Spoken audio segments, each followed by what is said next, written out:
300 un autre symbole. En entendant la question de Monsieur Poète, Lumian fut pris au dépourvu.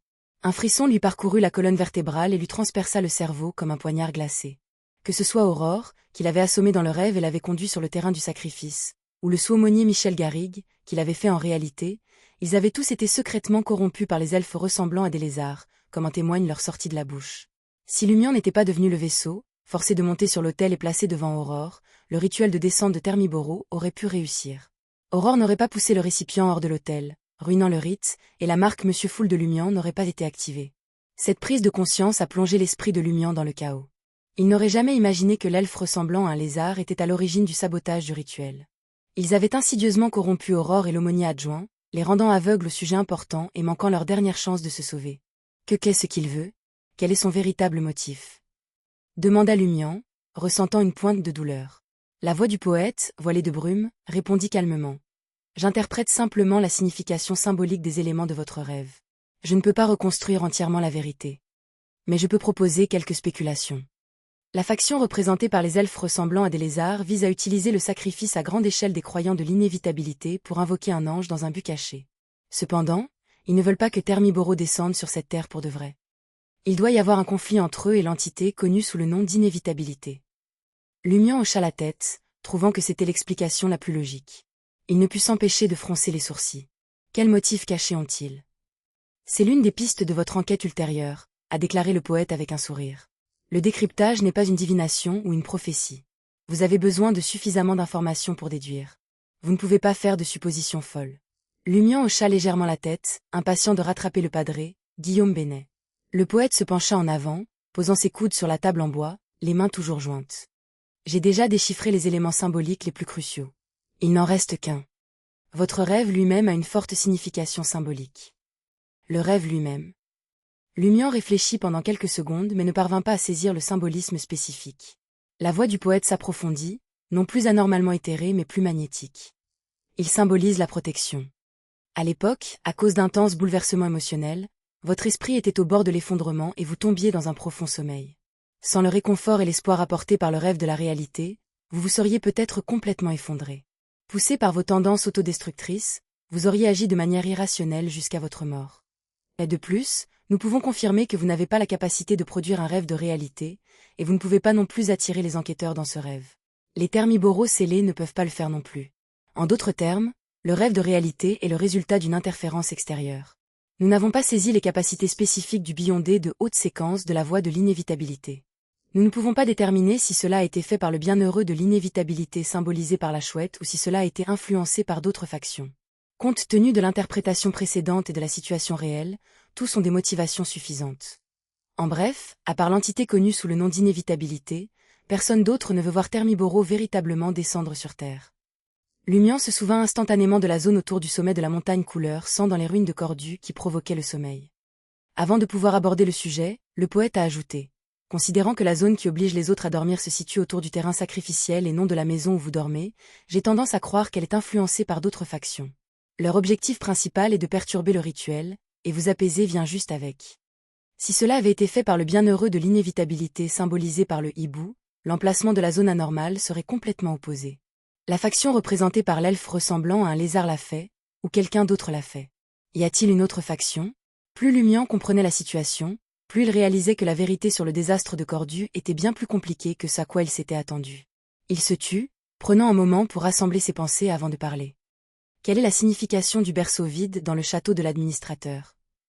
Le poète a pris quelques secondes pour réfléchir puis a répondu, c'est un symbole plutôt mineur. Il représente l'enfant de la Grande-Mère. D'après les informations que vous avez fournies, il semble que l'enfant aurait pu entrer secrètement dans notre monde lors du rituel sacrificiel final, aidé par un autre fils lié au sang caché par Madame Puali. Il a ensuite laissé Cordu inaperçu, laissant derrière lui le berceau vide. L'engeance de la Grande-Mère, siffla Lumian, réalisant que la gravité de la situation était à la hauteur de la descendance de Termiboro. La faction d'Invitability avait pris un risque important et travaillé sans relâche pendant près d'un an, tout cela dans le but d'obtenir un ange scellé.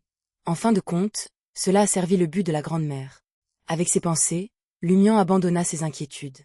Les saints et les anges du Tarot Club et de l'Église du Fou s'occuperaient sans aucun doute de cette affaire. Cela dépassait les préoccupations de quelqu'un comme lui, une simple séquence 7. Et de plus, Cette question tournait principalement autour du rituel sacrificiel et n'avait pas grand-chose à voir avec la vérité derrière le désastre de Cordu. L'objectif principal de Lumian était de retrouver et de capturer le padre Guillaume Bénet. Il a ensuite demandé « Pourquoi tout le village de Cordu a-t-il été détruit, alors que seule ma maison est restée intacte ?» Le poète réfléchit un instant et répondit « Je crois que cela symbolise la nostalgie, les réticences et les regrets d'Aurore. Après le rituel, elle aurait dû retrouver un peu de clarté. Au milieu de la fusion de la chair et du sang des villageois, elle a instinctivement protégé le bâtiment qui représentait sa belle vie passée. Bien sûr, il est possible qu'elle ait également exploité d'autres forces interférant avec le rituel. Nostalgie, réticence, la belle vie du passé. Lumian se tut, perdu dans ses pensées. Observant cela, le poète décrocha les mains et dit « J'ai déchiffré tous les éléments symboliques de votre rêve. Merci, monsieur poète. » Lumian se leva, et suivant les coutumes de l'église du fou, pressa sa main sur sa poitrine et s'inclina légèrement.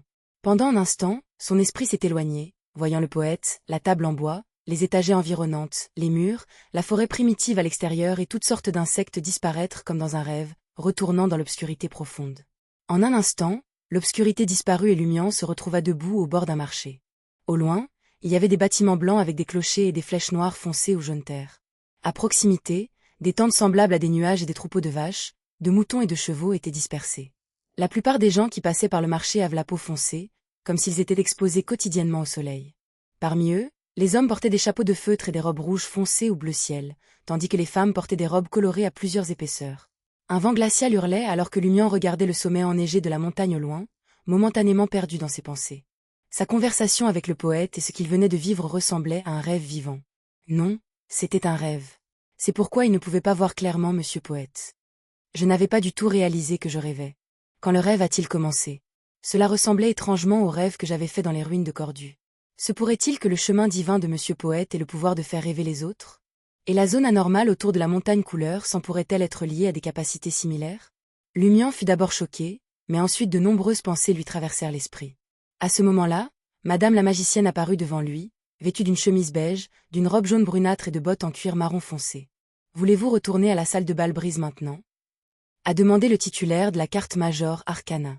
Lumian a demandé avec désinvolture « Où sommes-nous » Madame la magicienne a regardé le ciel azur et les nuages d'un blanc pur et a répondu « Nous sommes à Rapu de Star Eaglands, autrefois une ville importante du royaume des Eaglands, également connue sous le nom de Ville Blanche. » Star Highlands. Lumian a rappelé l'école de Pensée Rose et a raconté l'attaque du loup-garou et les arrangements de Gardner Martin à Madame la magicienne. Finalement, il demanda « Est-ce que l'école de Pensée Rose est entrée dans le quartier du marché à cause de l'arbre de l'ombre? Et n'ont-ils pas recueilli des informations détaillées sur moi auprès de la Bliss Society ?» Madame la magicienne rit. Vous auriez dû poser ces questions plus tôt. Le monsieur qui vous a aidé à déchiffrer les symboles du rêve est un expert dans la gestion de l'école de Pensée Rose. Très bien, je vais lui demander pour vous maintenant. Sur ce, elle a disparu devant Lumian. Quelques minutes plus tard, elle réapparut dans la même position, inaperçue des passants du marché. Madame la magicienne sourit à Lumian et dit, sur la base de l'expérience de ce monsieur, bien que l'arbre mère du désir et ses organisations d'adoration montrent un objectif clair, un esprit de décision suffisant, une prévision précise de l'avenir et une excellente planification à un niveau supérieur et à l'échelle macro. Lorsqu'il s'agit d'événements spécifiques, il semble souvent chaotique, désordonné et même fou. Cela reflète la nature du dieu maléfique lui-même. En termes plus simples, les organisations adorant l'arbre mère du désir le désir ne coopèrent pas ou ne communiquent pas bien. Ils agissent parfois de manière erratique et imprévisible. C'est une situation courante. Cependant, au cours des 2 dernières années, ce monsieur a remarqué une coopération rudimentaire entre ces organisations. Certains membres des familles du diable sont même impliqués. Famille du diable. Lumian n'avait jamais entendu parler d'un tel terme. Madame la magicienne a expliqué avec désinvolture. Les familles qui contrôlent la voie du diable, la voie criminelle. Certaines d'entre elles montrent des signes d'adoration de l'arbre mère du désir.